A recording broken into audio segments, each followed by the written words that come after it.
Esse Shabbat alguém chegou para mim e falou que ele não frequenta o shiurim presencialmente, mas ele escuta as gravações, que depois do primeiro shiur que a gente deu semana passada sobre o Kadish, toda vez que ele escuta o Kadish, agora ele responde com mais kavanah, amém, reish meirabá.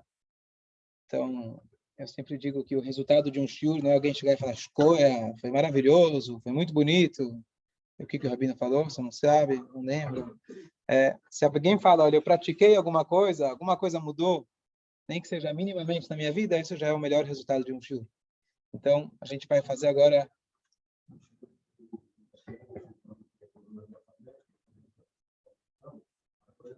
Tá bom? Olha aí. Perfeito. Falamos do Nuno. Muito bom. Então, Ashrei Shevetecha, o outro shiur que a gente deu, que na ordem alfabética, tá bom? Bom que você está acompanhando. Então, a gente... Queria te sugerir só o seguinte, depois de Cádiz, tudo bem.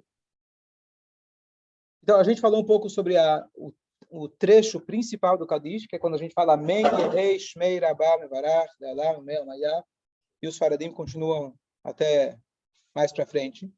E ainda a gente não falou do Kadish em relação ao falecimento. O Kadish por si é um dos trechos mais importantes da reza. Ele deve ser dito independente se tem alguém falando Kadish, no âmbito do Kadish. Esse é um trecho de louvor a Deus, na qual a gente falou que 3 vezes ao dia, Deus ele acena com a cabeça, ele, como se fosse que agradece, ele se sente louvado pelo fato que, apesar que nosso Beit HaMikdash, o templo sagrado, que é a casa de Deus, foi destruída, nós ainda nos reunimos nas pequenos Beit HaMikdash, que são as sinagogas, as yeshivot, lugar onde você reúne o minyan, e a gente engrandece o nome de Deus, e a gente explicou a grandeza desse trecho especificamente, que não é algo pessoal, não é um pedido que a gente faz, eu preciso de alguma coisa, eu quero alguma coisa. Simplesmente, Yerei Shmei Rabá, que o nome de Deus seja engrandecido. Depois a gente pede Mashiach, etc., mas tudo isso dentro do contexto que eu estou lavando a Deus e não pedindo algo por mim. E por isso Deus ele se sente glorificado nesse momento, que é um pedido, é um louvor completamente altruísta, sem nenhum interesse particular. Isso que a gente falou na última aula. Eu contei uma história aqui faz pouco tempo, algumas semanas atrás, tinha um Shiva aqui, uma história muito bonita. O Eliel não tinha ouvido, pelo menos, as poucas histórias que o Eliel não tinha ouvido ainda. Então, tem um rabino em Israel, de uma yeshiva de Tel, uma yeshiva famosa, o nome dele é Rabino Gifter. E ele, uma vez, foi convidado para um casamento fora de Israel, para um ex-aluno dele. E o ex-aluno, além de mandar o convite, que hoje é virtual, também mandou a passagem virtual. Isso já é o próximo passo. E ele mandou a passagem não só para o rabino, mas que o rabino possa ir acompanhado com mais alguns alunos. Então, ele pagou para ele e para mais 8 amigos que fossem acompanhar o rabino até o casamento desse ex-aluno. E aí, ele conta que eles estavam para pousar no aeroporto, ele não conta a cidade que era, e aí tinha um problema de não tinha teto, estava com mau tempo, e eles acabaram indo para uma outra pequena cidade, que não era o destino final deles. Tá bom? O voo se atrasou, a programação se atrasou, e finalmente eles pousaram nesse outro aeroporto. E eles precisavam agora esperar passar o tempo para eles poderem agora pegar a outra escada e pousar no lugar certo. E aí eles pensam, olha, tá chegando já, o sol já está se pondo, a gente precisa fazer um minhá. Eles procuraram algum cantinho, né, já viram os famosos religiosos rezando, colocando o tefilim, tirando o tefilim dentro do avião, ou na cozinha, fica na frente do banheiro, obstruem todo mundo. O famoso voo estava chegando em Israel, né, o voo da Elal estava perto de final de dezembro, ele vira e fala, gente, eu gostaria de desejar um feliz festas, final de ano, para todos aqueles que estão sentados, e um feliz Hanukkah para todos aqueles que estão de pé. Né? Naquele voo de 45 minutos, o pessoal começa a abrir o Wurst, começa a abrir o Hering, e etc. Então, a gente está sempre, você nunca sabe o que vai acontecer, aquele trauma do Holocausto, né? Todo mundo já leva comida para os próximos 5 meses, vai saber o que vai acontecer, vai parar numa escala. Então, aconteceu, pararam mais meia hora na escala. E eles, então, estavam procurando um lugar para eles fazerem o minhá. Eles viram um cara com um carrinho de lixo passando, perguntaram se tem algum cantinho, algum lugar mais reservado. Ele falou, tem. Só um minutinho. Ele pegou uma chave, abriu uma salinha e abriu para eles rezarem. Eles rezaram. Enquanto isso, esse faxineiro ficou na porta esperando. eles rezaram Minchá, estavam 9, um final de mundo, numa cidadezinha pequena. Depois que eles terminaram, esse faxineiro vira e fala em Yiddish. Por que vocês não falaram Kaddish? Peraí, em Yiddish? Kaddish? Não sabia, a gente não contou com você, a gente estava em 9. Ele falou, justo hoje tem o Yurtzeit. Eu gostaria de fazer um Kaddish. Será que dá para fazer uma Mishnah, mais um trecho, e a gente faz o Kaddish? Ele falou, com certeza. Bom, ele ficou lá esperando ser convidado. E aí, então, ele falou o Kaddish, e depois, com muita emoção, ele contou que, na verdade, aquele dia era o Yurtzeit do pai dele. O pai dele tinha aparecido para ele na noite anterior. Ele pediu para que ele fizesse Kaddish. Ele falou, olha, amanhã é meu Yurtzeit, eu quero que você faça o Kaddish. E o filho falou, olha, eu moro aqui no fim de mundo, não sei nem onde tem sinagoga, não tem onde eu vou juntar o Kaddish. Mas Deus tinha programado para ele que o clima mudou. Ele encomendou um minyan que viesse até ele, 9 pessoas, no aeroporto dele, viesse em casa, como se disse, se não vai até o minyan vai até você.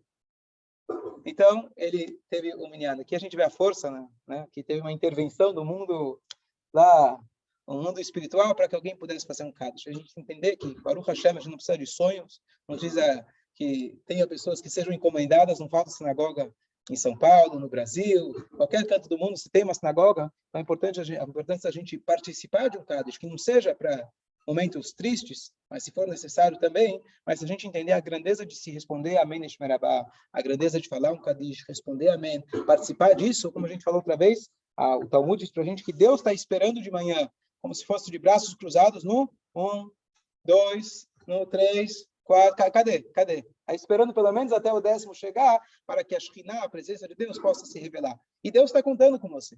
Ele precisa de você. Então, a gente tem que aproveitar isso, saber quando influência nós temos apenas com uma pequena frase de Rish Merabá. Vamos agora passar para o sentido mais popular do Kaddish, que é a pessoa falar o Kaddish quando precisa. Da onde surgiu o Kaddish em relação ao falecido? Não existe nenhuma alusão direta do Kaddish a falecimento, a alguém que está no próximo andar, nenhuma. Itkadash Merabá significa que o nome de Hashem seja engrandecido. E assim a gente continua nesse mundo, no mundo vindouro e assim por diante. Qual é a ligação? Então, a primeira alusão que nós temos do Kaddish em relação ao falecimento é a famosa história do Rabi Akiva. Quem lembra da história? Os ofertas Sipur? Então, uma vez o Talmud conta para a gente que o Rabi Akiva ele estava andando num lugar e ele viu um homem que ele estava com a aparência de um carvão completamente negro. Mas qual que significa isso? Não era a cor da pele dele, mas o aspecto dele total. E ele perguntou, quem é você? Ele falou, eu já não pertenço mais a esse mundo.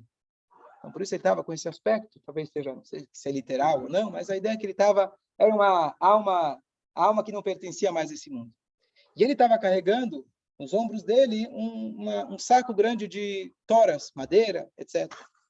E Rabi Akiva perguntou, onde você está indo? Na verdade, ele passou correndo. Rabi Akiva falou, para. Ele teve que parar.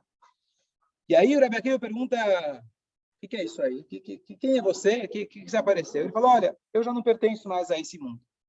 E todos os dias os anjos, que são responsáveis pelas retribuições, por nossas atitudes negativas ao longo da nossa vida, eles me mandam aqui para esse mundo, e eles me mandam para que eu seja um lenhador. Eu tenho que cortar a lenha, e depois eles me queimam com a própria lenha.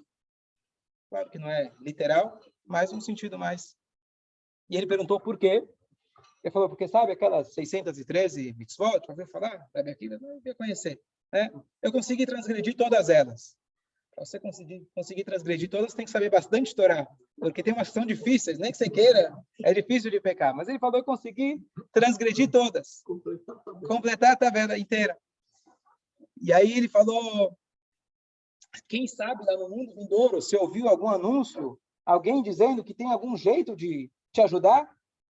Ele falou, olha, eu escutei que se esse coitado, falando a respeito de mim, que se esse coitado tivesse um filho, que ele pudesse ir até uma congregação, proferir o Kaddish, o Barechu, Baruch et Hashem Borach, né, o trecho da Tefilá que a gente faz, e as pessoas responderem Amém, Então, isso é super importante lembrar, que não é só falar o Kadish, tem que falar o Kadish num volume alto para que as pessoas possam escutar. Então, as pessoas dizerem amém, e responderem Baruch Hu, então, imediatamente eles vão me liberar dessa punição. E aí, o Rabi Akiva me perguntou onde você morava, qual é o teu endereço, geografia, né, de onde você veio. E ele foi até lá. Ele foi procurar, até que ele achou o filho do cara. Só que o fruto não caiu muito longe da árvore. E aquele pai que tinha transgredido todas, deixou um filho que sequer Brit Milá tinha. E aí o Rabi Akiva pegou ele, conseguiu organizar para ele aquele Brit Milá lá do cara mais adulto que tem aqui de vez em quando, né? Chama um moeda especializado, etc. Fez para ele o Brit Milá. E ele colocou ele como aluno para começar a aprender a Torá. Imagina, o famoso mestre Rabi Akiva pega um aluno desses e vai começar a ensinar a Torá. Só que o menino não captava. Ou por má vontade, ou por capacidade, o cara não captava. Ele precisava, pelo menos, ensinar o básico para ele, que ele pudesse ler hebraico, ir até a sinagoga, poder falar o Kadish. Mas não adiantava. O Rabi Akiva sentou por 40 dias em jejum.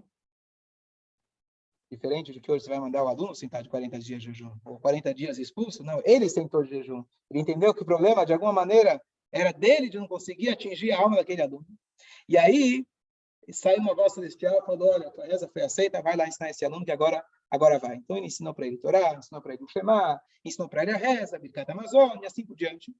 E aí ele colocou ele na sinagoga, ele respondeu, ele falou o Baruch Hu, ele falou o Kadish, as pessoas responderam, e imediatamente a alma daquele homem, pai dele, foi libertada daquela punição severa que a alma dele estava sendo afligida. Então essa é a alusão, a gente entender a força de um Kadish, não é que ele rezou toda a vida, um Kadish que ele fez, uma vez que ele rezou, ele conseguiu realmente trazer uma salvação, que a gente não tem ideia do que significa esse sofrimento para a alma, nas madeiras, que ele era queimado, etc., mas com certeza é algo que, como é descrito nos nossos sábios, lá, sem querer entrar, assustar ninguém, mas o fogo do Geinom, ele é 60 vezes mais quente que o nosso fogo aqui. Qual a temperatura do fogo? Vai. Depende do fogo. Tá bom, depende do fogo. Bom, não faz o cálculo. Depende da cor do fogo. Bom, é claro que não é um fogo físico, mas só para a gente ter uma pequena ideia do que se trata. Então, se ele sofria por tantos anos, a aflição da alma dele era muito grande. E por um Kadish, ele realmente conseguiu ser isentado. Então, essa é a fonte mais conhecida da origem do Kadish estar relacionado ao alguém que faleceu e a gente falar isso em prol do falecido. E a pergunta é, o que tem a ver o Kadish com isso? Tudo bem, o louvor a Deus, mas o que tem a ver o louvor a Deus com o pai, o ente que já está lá no outro canto? Jaime.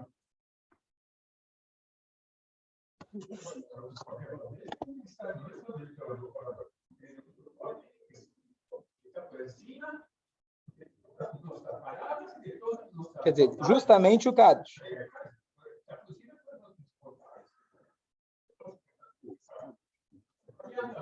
Ah, entendi. Que é um louvor que nem a gente falou outra vez. Está louvando Deus e não se preocupando comigo mesmo. Ou seja, eu aceito que Hashem...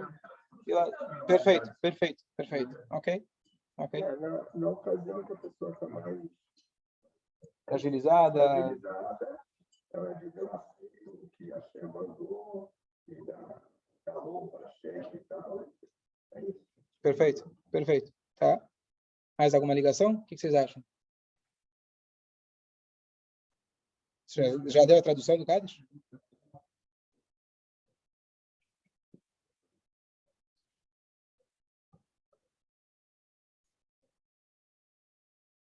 Perfeito. Boa. Vitor? Você concorda? Eu queria que você viesse mais, ensinasse para a gente matemática, Kabbalah, Gemátria, sabe? Oh, com certeza tem. Vamos falar vamos falar. Então, só resumindo o que foi falado, então, o sentido mais simples seria uma aceitação, certo? Então, a pessoa fala, apesar de que eu não entendo, e ninguém de nós vai entender o mistério nem da vida e nem do contrário da vida, mas a gente fala Itkadash Merabah, ou seja, o nome de Deus é engrandecido, eu louvo a Deus independente da minha compreensão. Então não tem aqui uma explicação, poxa, qual que é o motivo que isso aconteceu, alguma compensação, nada. Simplesmente eu aceito, Itkadash Merabah, que o seu nome seja engrandecido. Não é a minha compreensão, não é o meu sentimento, e sim que o nome de Hashem seja engrandecido. Tem mais um sentido muito bonito que eu escutei, que se encaixa muito bem com toda a explicação que a gente falou do Kadish. Kadish vem da palavra Kadosh. Lekadesh significa santificar. Dizer o Kadish, proclamar Amém, Rei, Shmei, Rabá, você está proclamando a grandeza, a santidade do nome de Hashem. Isso faz parte da mitzvah de Kiddush Hashem. A gente consagrar, santificar o nome de Hashem. No sentido mais exagerado, no sentido máximo da coisa, seria quando alguém ele morre gritando Shema Israel, como o próprio Rabi Akiva, para não abrir mão do seu judaísmo, ele morre falando Shema Israel na frente das pessoas. Isso é Lekadesh Shem Shamayim, no seu sentido mais radical. Mas no sentido mais simples é quando a gente leva uma vida honesta, justa, de acordo com a Torá, com as mitzvot. As pessoas olham, poxa, essa é uma pessoa exemplar, um judeu exemplar. A pessoa, ela é um exemplo na sua vida, então ele está Mekadesh Shem Shamayim. Ele é uma pessoa que está, naturalmente, ele está santificando o nome de Hashem.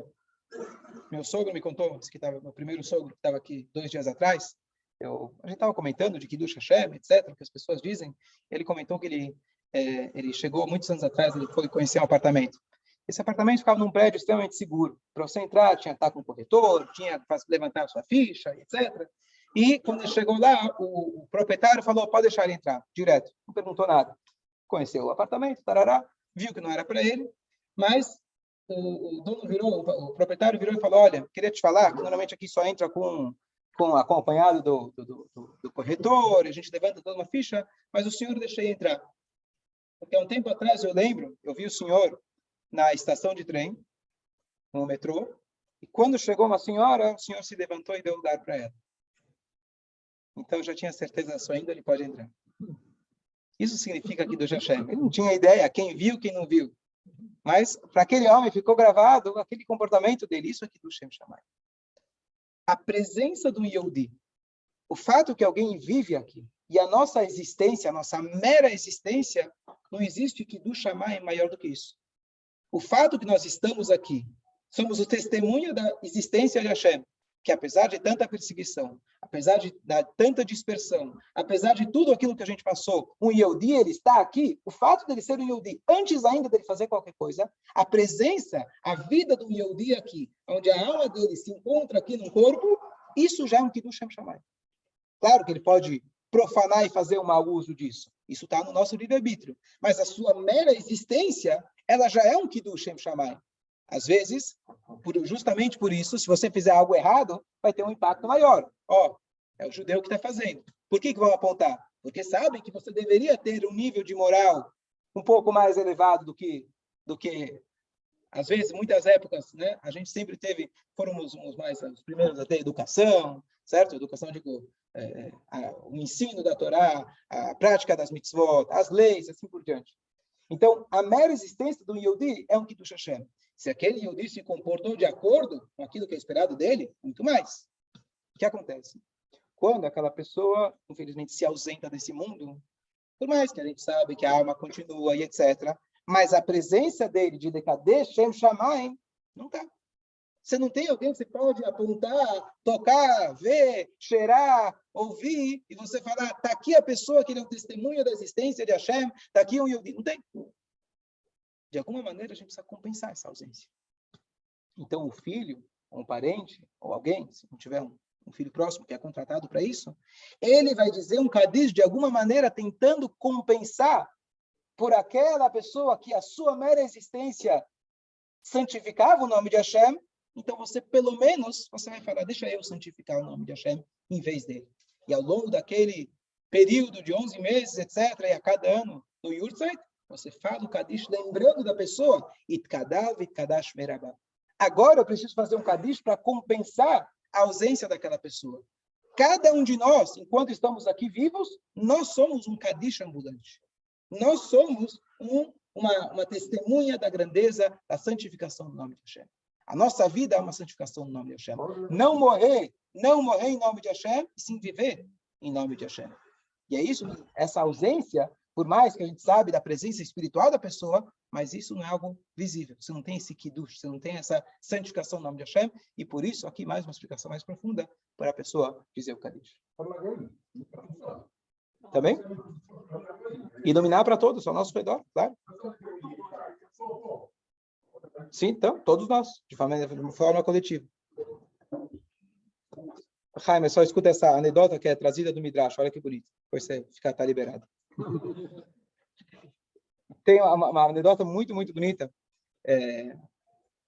Uma vez tinha um rei que ele estava andando disfarçado no seu reinado.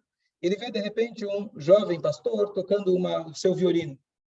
E ele vira e fala, o que você está fazendo? Fala, olha, estou tocando a música. Por que você está tocando? Fala, olha, me inspiro no meu rei. É uma música para o meu rei. Você conhece o teu rei? Não, nunca vi, mas eu sei que ele dedica a sua vida por nós, estou tocando para ele. O rei vira e fala, olha, sou Jô. Sou Jô.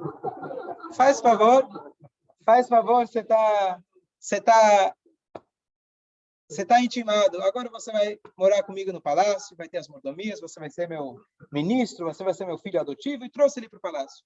Passou um tempo, esse jovem se acostumou com as mordomias e, de repente, pensou que ele merecia tudo aquilo e acabou esquecendo onde ele estava, com quem ele estava falando, e ele acabou faltando com respeito.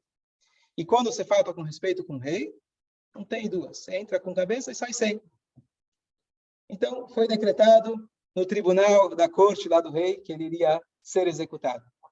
E quando chegou o último pedido, ele vira e fala, rei, eu tenho meu último pedido. Ele falou, claro, eu gostaria de pegar o meu violino.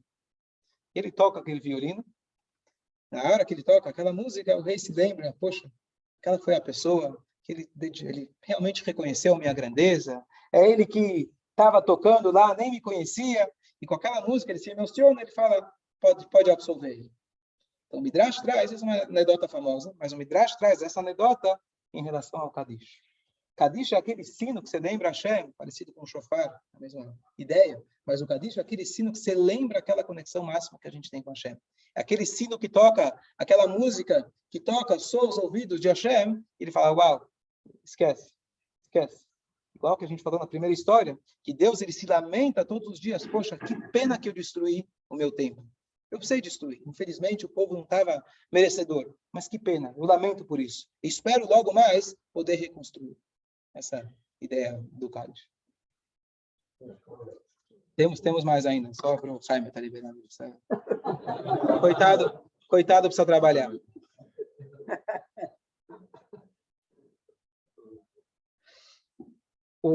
Tem mais um passuco, uma alusão da Torá, que a gente falou na primeira aula. Eu queria só concluir um pensamento, a questão aí dos valores numéricos. O Moshe Rabbeinu, em determinado momento, depois do pecado do bezerro de ouro, depois do pecado dos espiões, ele vira e fala para Hashem, Veatá, e agora, Veatá com Ain, e agora, Igdalna Koach Hashem, que a força de Deus se engrandeça. E a gente explicou semana passada que ele fez como se fosse uma chantagem com Deus, que se você não perdoar, vai pegar mal. Porque todos os povos vão dizer, olha, você tirou o povo do Egito, mas você não tinha força para conseguir conquistar a terra de Canaã, então você matou eles no deserto. Não faça isso, não vai pegar bem para você. Então Deus falou, tá bom, então eu perdoo, vamos ficar aqui 40 anos, a próxima geração vai entrar, mas Deus perdoou. Nessa frase, a gente explicou bem semana passada, ele fala, Beatá, e agora, Igdalna, engrandeça-se, por favor, Koach Hashem, a força de Hashem.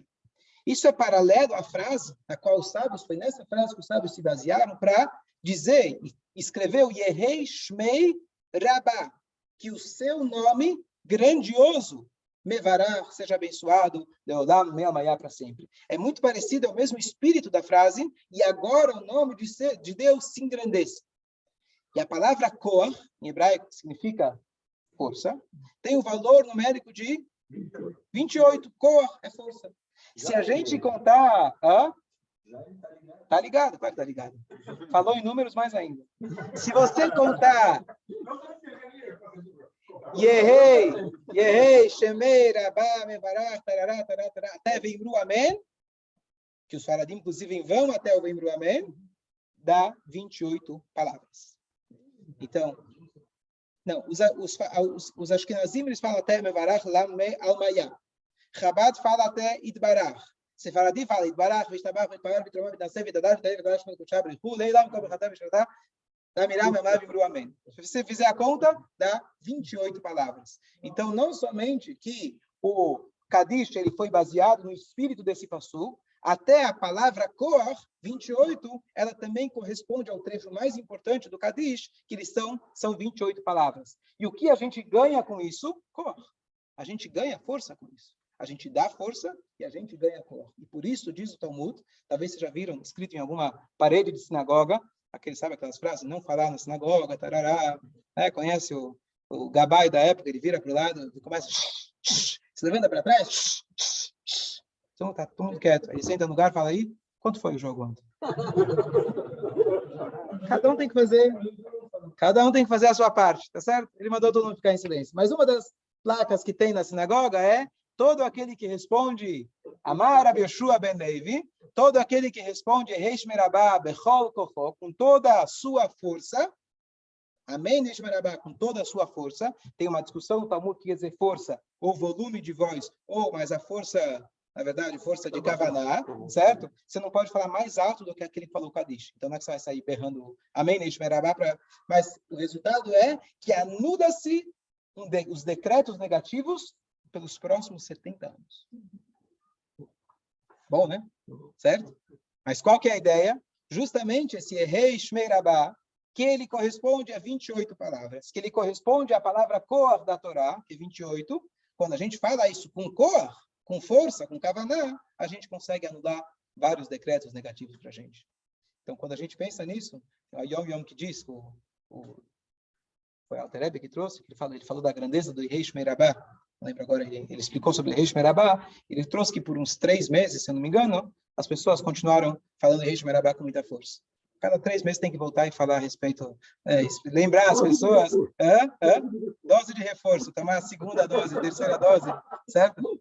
Mas, então, é trazido que Nachman Chernobyl, mestre de 200 anos atrás, ele era, como fala, uma linguagem mais, né? Mais suave. Ele era gordo, certo? E os Hassidim diziam que a gordura dele, ele adquiriu pelo Yereish Meirabah. O que tem a ver uma coisa com a outra? Então, eu digo que a minha gordura é conseguida do Borei Minei Mezonot. Borei Minei Mezonot é a brachá que a gente faz quando você come bolacha, bolo, etc. Não é da brachá, mas é do que eu como depois. Mas ele engordava do Yereish Meirabah, do texto. Da onde surgiu isso? Então, o Talmud fala para a gente, baseado no Pasuk, Shmuat Tovat Tashnatzem. Uma boa notícia, ela engorda até os ossos. Tem a famosa passagem da Gemara que a gente estuda na noite de Tisha B'Av, que o Vespasiano lá tinha colocado um sapato e não conseguia colocar o segundo, porque o Rabi Yohanan Zakkai tinha informado ele que ele seria o próximo César. Ele ficou tão feliz, então o corpo dele inchou daquela felicidade dele. Isso está baseado no versículo. Então ele perguntou, estava com o sábio na frente, falou, peraí, não estou conseguindo colocar o segundo sapato, o que aconteceu? E ele tentou tirar o outro, também não conseguiu. O que aconteceu? Aí ele falou, olha, está simples, está no versículo que diz que uma boa notícia, ela engorda o osso. Traz o que ele falou, o que eu faço agora? Traz alguém que você não gosta, passa na tua frente, e aí resolveu. E aí ele conseguiu tirar, ele viu a grandeza, a sabedoria do Rabi Yohanan. E aí, então está escrito que assim, as boas notícias engordam a pessoa, certo? Motivo aí para a dieta, as pessoas vão ficar preocupadas agora com boas notícias. Até que ponto é literal, é difícil da gente entender. Mas está dito que do prazer que ele tinha, ele não era uma pessoa que comia, não era uma pessoa que estava aí para os prazeres mundanos. Então, da onde vinha a gordura dele? Ele não comia, realmente a pessoa não comia. Então, a gordura dele, que era do prazer, da felicidade, da alegria que ele tinha de servir a Deus, e se expressava justamente nesse Reish Merabah, é daí que ele tinha essa gordura. Sem colesterol. Gordura saudável, certo?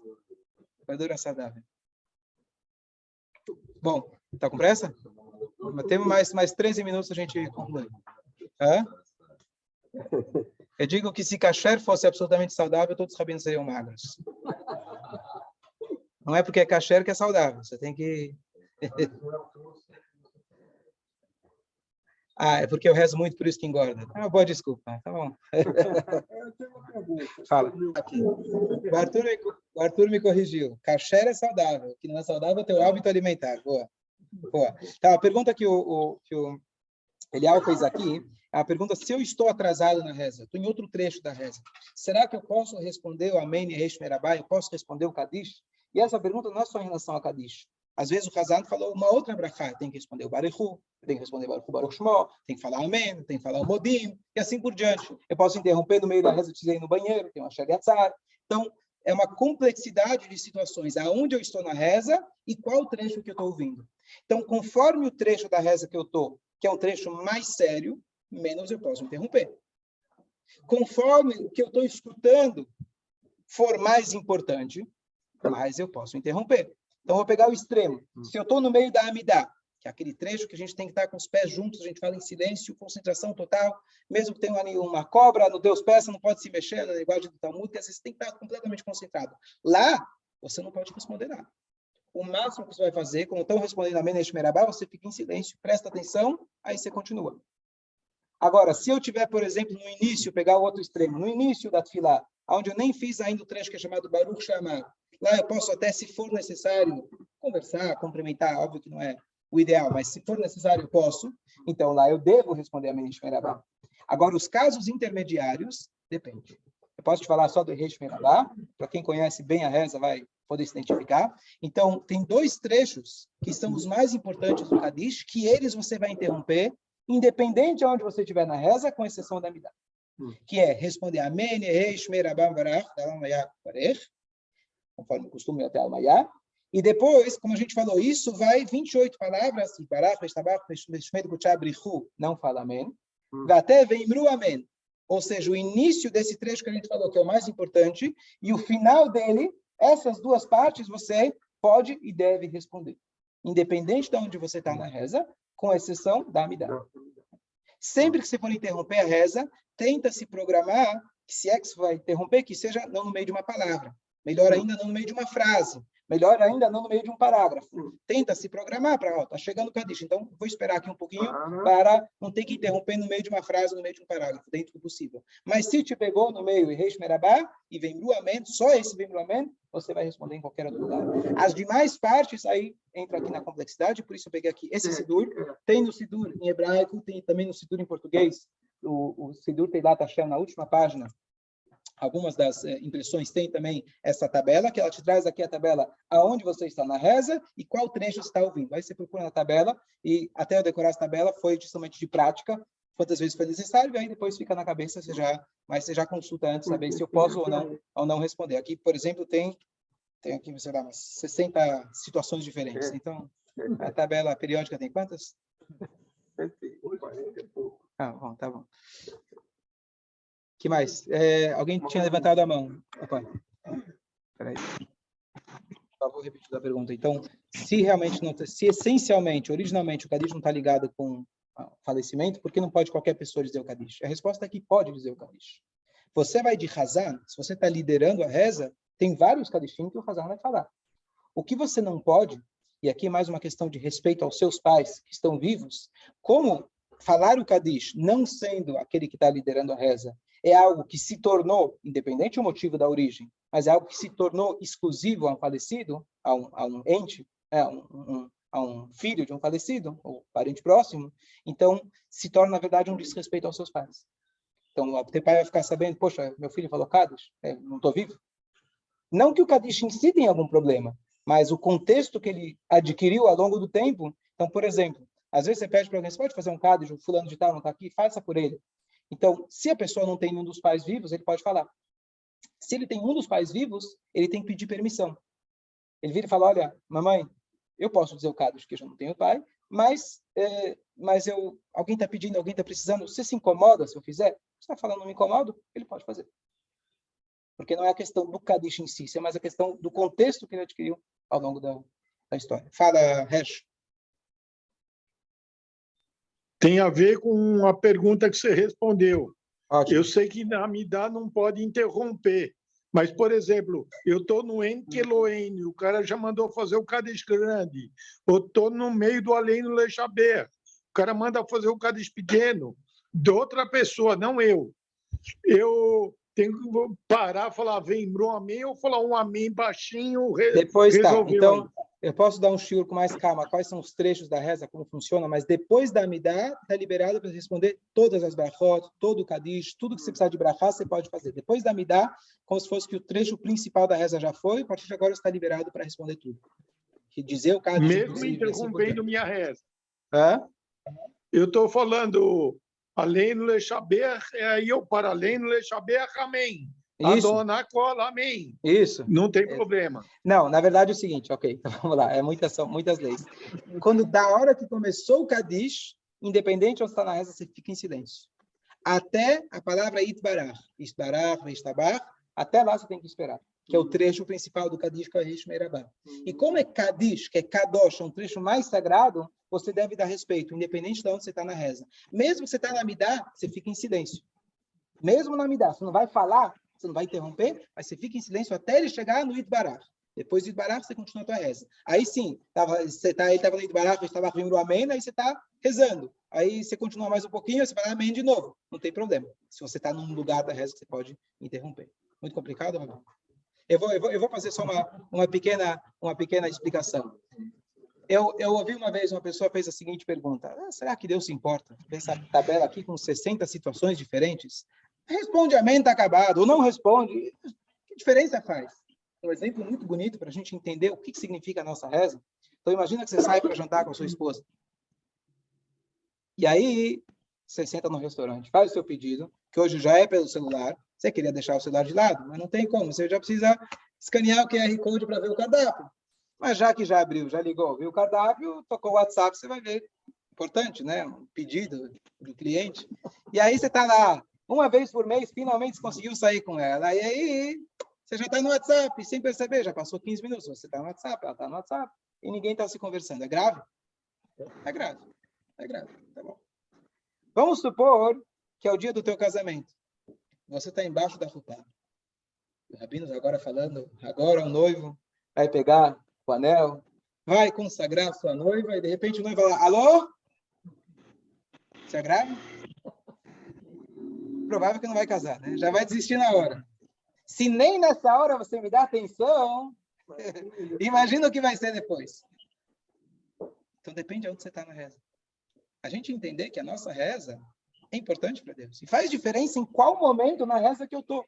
Os sábios que conhecem, têm a sensibilidade de entender qual trecho da reza, o que ele significa, em qual momento de aproximação eu estou com Deus, tem mais grave e menos grave.